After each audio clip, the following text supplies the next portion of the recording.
Alright, how's it going, guys? I've been thinking about getting into chair making, and I got this book by Christopher Schwartz. It's really interesting. It goes through the history of chairs and different designs, and it shows different ways of making tenons, different backrest, different, everything you can kind of imagine, really. It does give some kind of general blueprints for making a couple different chairs. That he also has bigger, full-sized paper fold-out blueprints for making different chairs. But because it's kind of a specialty type of woodworking, it does come with a bunch of specialty tools. And he actually goes through, I think he divides his, the tools for wood for stick chair building. And he divides it up into 3 different categories. He has essential tools that you basically have to have for chair making. Tools that are just time savers, and then fancy tools that you don't really have to have, but they're nice to have. So I've gone through and I've been trying to kind of collect and acquire some of these tools. But what I'm finding is that they're pretty rare. And when you do find them, they're either in really terrible shape, or they are very expensive used. Even new. If you buy new ones, they're extremely expensive. But I finally got this end shave the other day. This thing's been back ordered for over a year, but I finally got it. I think I got it from Woodcraft Supply, maybe. I'm not really sure, but it finally showed up, and I got this. This is called a Travisher, and this is a used one, obviously, but it's basically just a spoke shave with a curved sole on it. Now this one needs some work, and that's what today's video is going to be. It's going to be me fixing this up. I'm going to have to scrape off this sticker. I'm going to take this little brass guide off and get it cleaned up. I'm going to take the iron out and get it cleaned and sharpened. And I don't know if you can see that very well on camera, but there's actually a chip missing from right here. And I may try to take a chisel and create a flat spot there, glue on a piece of wood, and then re-drill my holes for these, or for this screw. Maybe, I don't know. Well, once I get it taken apart, I'll see how it looks and what my options are. But yeah, this is a Travisher. They are very hard to find. You can find new ones. They're about 120 bucks a piece for new ones. For the cheapest ones you can find, but they go up from there. So they're, you can easily find $400 Travishers. I found this one used on eBay. It came with a few other tools. I don't think the person that had it, maybe they just didn't realize what they had. I don't know, but I got it pretty cheap. It was probably 50 bucks for the whole box of stuff, and it was quite a few things. But yeah, I think I'm gonna get this going today. I still have a few other tools I need to get. I've got a few already ordered, but once I get at least a basic set of chair making tools, then I'm gonna start to actually, try to make some chairs. And I'm sure they'll be pretty terrible at first, but I'll figure it out. I'll probably start a whole separate series, a whole playlist of just chair making stuff. So stick around if that's something you're interested in. Subscribe to the channel, and I've never done this before, so I've never made a chair, I've never made a stool, I've never made anything like that. So if you're new to this, or if you've been doing it for a while and you want to see somebody screw everything up, I'm sure you'll see a lot of things that'll make you cringe.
All right, so while I was working on it, this other side here actually popped off also. So I'm gonna have to do the exact same thing I did here on this side. I wasn't really planning on it, but you can see there's just a sliver of wood holding all this together.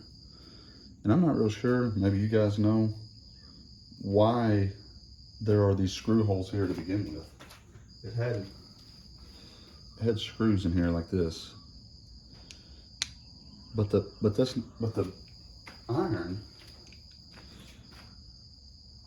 I mean, I haven't drilled the hole yet for the iron to fit back into, but it was basically in there like this. It seems like the screws are maybe intended to hold the iron in place, but if you look on another one, there's just a regular spoke shave, but there's no screws holding the iron in place. The iron is just held in on its own. So I don't understand why this one has screws at all. It seems unnecessary, and it also seems like by having those screw holes there, you're weakening a lot of this wood and, you know, causing it eventually to just break off. So I don't know, maybe if any of you know why there are, I mean, it seems like, to me, if I had to guess, I would say they're to hold the iron in place. But why does the iron need to be held in place? I guess is my question. It's not necessary on other spoke shaves, so I don't know why it would be on this one. But yeah, now I've got to do a whole nother side over here. So it's going to be the exact same process. I'm not going to record it again, but you'll see when I'm done. You'll see all that. All right, so I got the little side pieces repaired. I need to drill the holes for these pieces to fit into. And then I'll have to drill. I won't be able to drill, but I'll have to use a knife, or some kind of knife or chisel or something to kind of round out these holes for the little set screws. And then I'll sand it all down, oil it, put everything back together, and it'll be done.